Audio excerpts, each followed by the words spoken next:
Bueno, iniciamos la tercera clase ya con el tema de la Revolución Industrial Inglesa. La clase anterior hablamos de James Watt, el inventor de la máquina a vapor. Habíamos visto que un invento siempre está basado en algún antecedente. Cuando uno va a patentar un invento, tiene que demostrar que un porcentaje de novedad frente a lo que ya existe, y ya con eso se considera una cosa nueva, digamos, ¿no? En este caso, el agregado del condensador a la máquina, bueno, hace que la patente de Watt tenga sentido, y bueno, ya por 1760 y pico, digamos, es cuando él patenta su invento, que le duró hasta 1800. A partir de ahí cualquiera era libre de fabricar la máquina de vapor sin pagar ningún derecho, porque ya esa patente estaba vencida. Las patentes duran un periodo de tiempo.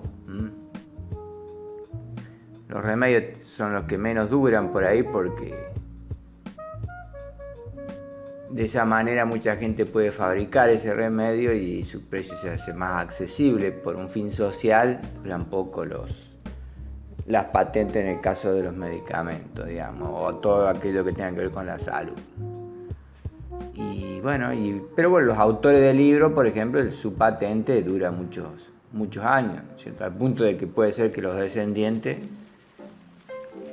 sigan cobrando los derechos por el registro de la patente que hizo su antecesor. Bueno, y todo esto se da en Inglaterra. Eso es importante porque Inglaterra, gracias a la máquina a vapor, produce su desarrollo industrial, lo que le permite vender en todo el mundo a precios competitivos, y es la base de la riqueza económica inglesa, sobre todo en el siglo XIX, que es cuando la revolución industrial se desarrolla. Si bien se inicia a fines del siglo XVIII, en el siglo XIX, donde se recogen los frutos de estas nuevas formas de producir. Antes de la industria, la producción era artesanal. ¿Y cuál es la diferencia? Y que en la artesanía, un artesano con su herramienta produce toda la mercadería. Eso lleva mucho tiempo. Y es un producto caro por el tiempo que insume, y porque, bueno, es una calidad individual. El famoso hecho a mano significa que hay que pagar más por ese producto. Y bueno, cuando aparece la máquina aplicada a la producción en las fábricas, que es un conjunto de máquinas en un mismo lugar, esta rapidez abarata los costos, y bueno, frente a un producto industrial, el producto artesanal no puede competir en precio. Y bueno, esto es lo que hace que Inglaterra sea el primer país colonialista, así se lo llama, es decir, los países que tienen un producto ventajoso, industrializado, pueden expandirse al mundo, que es lo que hizo Inglaterra, porque ya el mercado interno no es suficiente para poder comprar tanta producción. Por eso los ingleses se vuelcan al mundo para poder vender y también comprar la materia prima que van a ser elaborada en sus industrias. En el caso de Argentina, por ejemplo, las lanas del sur de nuestra Patagonia se exportó durante muchos años a Inglaterra en el siglo XIX para poder abastecer su industria textil. Y bueno,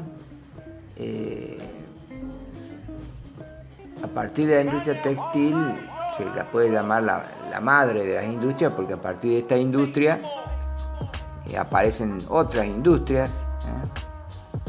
La industria siderúrgica aparece porque, bueno, los primeros telares se hacían de madera, pero la presión de vapor los rompía. Hubo que hacerlos de hierro y finalmente hacerlos de acero. Esto desarrolló todo lo que es la industria minera y la industria siderúrgica. El mineral de hierro había que fundirlo en los altos hornos para transformarlo en el metal con el cual se pudieran fabricar herramientas y máquinas. Aparece la industria química porque las telas hay que teñirlas y ya las tinturas naturales no daban abasto y hubo que fabricarlas.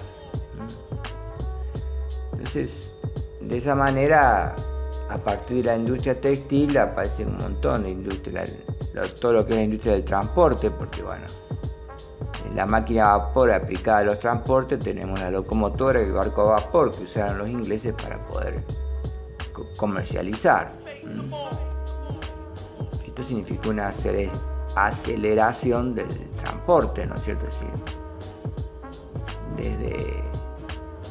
desde Europa a la Argentina en un barco a vela le ponía un montón de tiempo en llegar, digamos, ¿no? Meses, más o menos un mes calcularlo. En días estaba en un barco a vapor. De la misma manera, digamos, de Buenos Aires a Jujuy en un barco, en carreta, que era el transporte que se usaba antes del tren, también le insumía meses, mientras que en días estaba en un tren. Por eso los ingleses en general, el tendido de la vía férrea en todo el mundo, en la India, en los Estados Unidos, en Argentina, salvo en los países europeos, en los otros países europeos lo hicieron los ingleses, como en el caso de Argentina. La apropiación de las Islas Malvinas por los ingleses obedece a esta necesidad de transporte a través del Estrecho de Magallanes para poder navegar hacia Oriente. Se podía viajar por el sur de África o por el Estrecho de Magallanes. Bueno, la toma de la isla Malvinas en 1833 obedece a tener unas islas donde poder repostar los barcos, cargar carbón y demás en los depósitos que ahí había para poder seguir el viaje. O sea que digamos que la industria, cuando aparece, demuestra que aparece una nueva fuente de riqueza. Ya no son más las materias primas como era antes. Los países no son ricos porque tienen mucha materia prima, mucha tierra, ¿cierto? Sino que empiezan a ser ricos por el desarrollo industrial. Por eso Adam Smith va a tener un libro que se llama La riqueza de las naciones, donde plantea esto, digamos.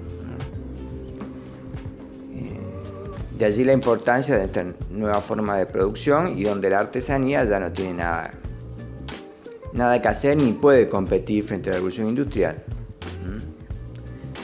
Y bueno, y a partir de aquí se inicia, digamos, un proceso en el que la invención, el ingenio,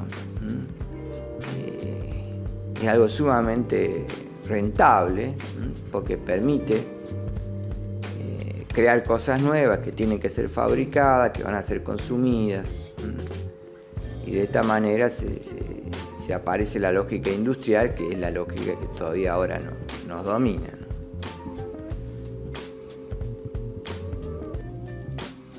Este proceso de revolución industrial se da en Inglaterra por las condiciones sociales que había en esa isla, digamos,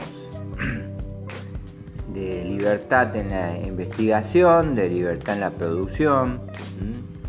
En la producción artesanal había reglamentos, en la artesanía, durante que va a ser el sistema de producción de la antigüedad antigua y de la Edad Media. Fíjense que la Edad Media termina en 1492 con el descubrimiento de América, y hasta bien entrada la Edad Moderna, es decir, que hasta principios del siglo XVIII, la producción artesanal se basa en los reglamentos. ¿Qué eran los reglamentos? Bueno, cada oficio tenía, digamos, un reglamento que establecía cómo había que fabricar la producción, las normas de calidad que había, mínimas. El pan se debía hacer con tanto de harina, tanto de agua, tanto tiempo de cocción y se debía vender a tal precio.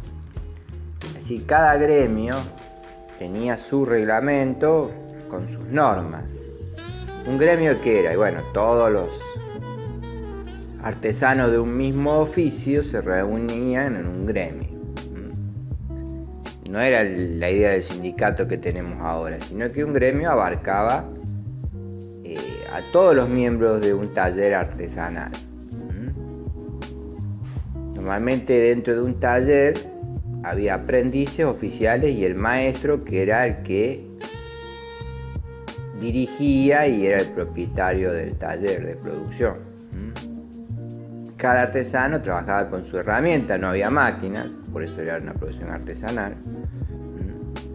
Y la mercadería dependía de la habilidad del artesano, de los conocimientos que él tenía. Era un sistema mucho más democrático que el industrial, porque un artesano empezaba como aprendiz, porque tenía que aprender el oficio, de ahí viene el nombre aprendiz. Después de un periodo de tiempo tenía que rendir un examen para pasar a ser oficial y después rendir otro examen para pasar a ser maestro y así poder dirigir un taller. Este sistema de avanzar a través del examen, bueno, tiene que ver con ustedes porque fue copiado por la universidad. Junto a los gremios se desarrollan las universidades un poquito más tardíamente. Las primeras universidades aparecen en la Edad Media, no había universidad en la Edad Antigua.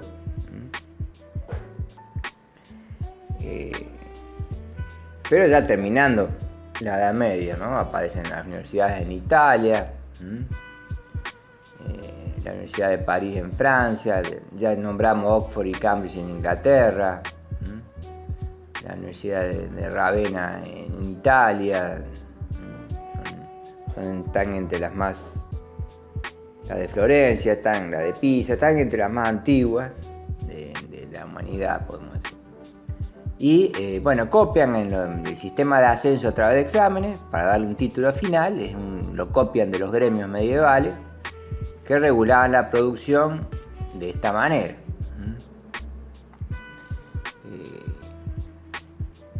Con la industria esto se rompe porque ya deja de haber un control sobre lo que se producía, porque digamos en Inglaterra los gremios estaban muy apoyados en la iglesia y como vimos anteriormente en Inglaterra la iglesia católica no tenía poder, entonces cualquiera era libre de fabricar de la manera que quisiera, podemos decir. Y entonces aparece la idea de la competencia, digamos, ¿no? Esto de producir cada vez más barato para poder vender más, bueno, que es la lógica industrial que todavía ahora existe. Esto que se inició en Inglaterra allá por 1780 se va a desarrollar, digamos, hasta la actualidad. Todavía estamos viviendo la revolución industrial.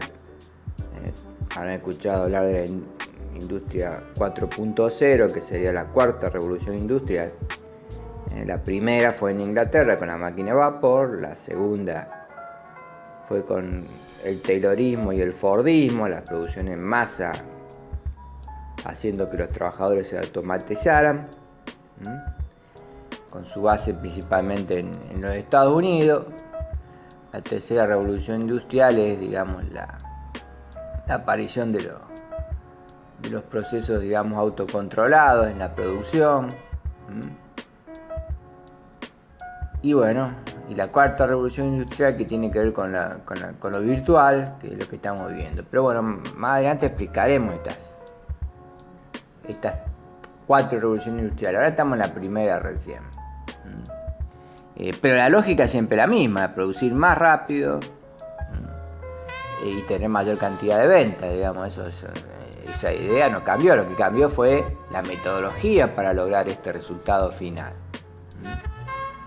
que tiene que ver básicamente con el tiempo. La producción artesanal es una producción lenta y cara, digamos, ¿no? Por eso cuando aparece la industria se cambia esta lógica y aparece la idea de la competencia para tener mayor cantidad de ventas y la necesidad de diversificar la producción para incentivar el consumo. De ahí viene la palabra consumismo, digamos. Nuestra lógica es comprar siempre nueva mercadería porque la nueva mercadería se está renovando, digamos. El celular de ahora no es el mismo que de hace unos meses atrás, digamos, ¿no? Entonces, cada vez hay que estar actualizándose para poder seguir trabajando, comunicándose con otras personas. Bueno, esa lógica del consumo es la lógica industrial, que nace, como habíamos visto, allá en 1780 en Inglaterra, ¿no? Bueno, cuando aparece este sistema de producción, todos los países lo quieren copiar, obviamente. Obviamente también los ingleses tratarán de defender sus máquinas, que no sean copiadas, que es la base de su fuente de riqueza. Prohíben la exportación de los telares mecánicos, que son las primeras máquinas en la producción. No se pueden sacar de Inglaterra porque era la ventaja frente a los otros países. Un telar de contrabando y desarmado se va a exportar, digamos, a escondidas desde Inglaterra a Estados Unidos, donde va a ser copiado. Y bueno, y así aparece un poco la revolución industrial, se va expandiendo a otros países de estas maneras, digamos, ¿no? Estados Unidos va a ser, por comunidad cultural con la Inglaterra, digamos, va a ser uno de los primeros países en seguir el camino de los ingleses. La dificultad, ¿en qué estriba? Ahí que bueno, que para desarrollar la industria local hay que competir ya con los productos ingleses que ya están producidos. Si yo inicio una industria, siempre va a ser más cara los productos que una industria ya desarrollada. Entonces, bueno, diversos países buscaron la manera de industrializarse. Muchos, como Alemania, pusieron impuestos a los productos ingleses para encarecerlos artificialmente y que la gente eligiera comprar los productos de la industria alemana. Bueno, ese fue el camino alemán y el camino de muchos países. Japón fue un país que también se desarrolló industrialmente ya a fines del siglo XIX. Japón es un caso interesantísimo porque es el primer país, digamos, asiático, o sea, el primer país no fuera de la cultura europea, porque Estados Unidos podemos decir que su cultura es bastante similar a la europea, pero no, Japón es un país asiático que nada tiene que ver con, podemos decir, con la cultura europea. Es el primer país, digamos, de cultura no europea en industrializarse. Y bueno, eso fue, digamos, todo un logro, porque bueno, muchas veces se asociaba el poderío industrial a ser europeo, digamos, ¿no? Bueno, en realidad la industria es un proceso productivo que no depende de ninguna raza ni de ninguna nacionalidad. Es un producto económico o un proceso económico. Y bueno, la expansión de la industria fue difícil en otros países porque había que competir con los productos ingleses, que eran mucho más baratos. Y cada país trató, algunos con éxito, otros no. Otros con un éxito a media máquina, podemos decir, como el caso de la Argentina, que digamos su proceso hacia la industria fue muy tardío porque la Argentina en el siglo XIX y principio del siglo XX basó su riqueza en las materias primas, en la antigua idea de que los productos naturales pueden generar riquezas permanentes, lo cual no es así. La riqueza industrial tiene la ventaja de que es para siempre. No hay un país industrializado que después se volvió pobre, digamos. Pero si un país depende de una o varias riquezas naturales, cuando esa riqueza natural se agota o es reemplazada por un producto artificial, bueno, se termina la riqueza, digamos, ¿no? Es decir, bueno, es la historia de la Argentina, que basó su riqueza no en la industria, sino en sus cereales y sus carnes, sus productos agrarios. Y bueno, cuando cayeron los precios de los cereales y las carnes, la crisis de 1929, que fue la primera crisis internacional que hubo económica, bueno, se terminó, los países dejaron de comprar esos productos a la Argentina y bueno, se terminó la riqueza natural que garantizaba un bienestar a nuestro país, podemos decir. Por eso es el deseo de los gobiernos en general es tener una producción industrial. ¿Por qué? Bueno, porque la producción industrial es una producción segura.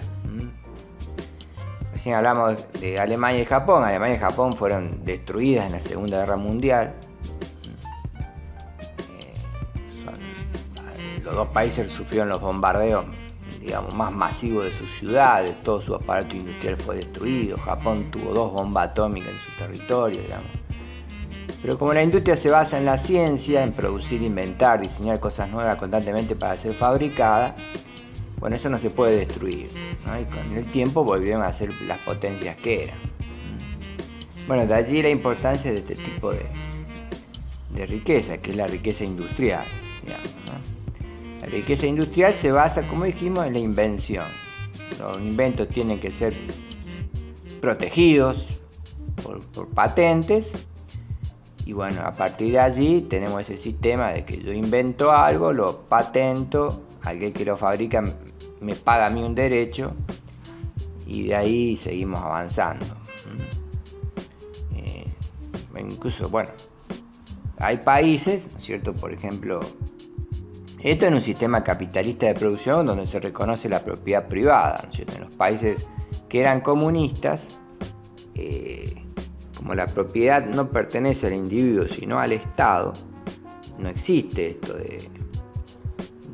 del registro de patentes.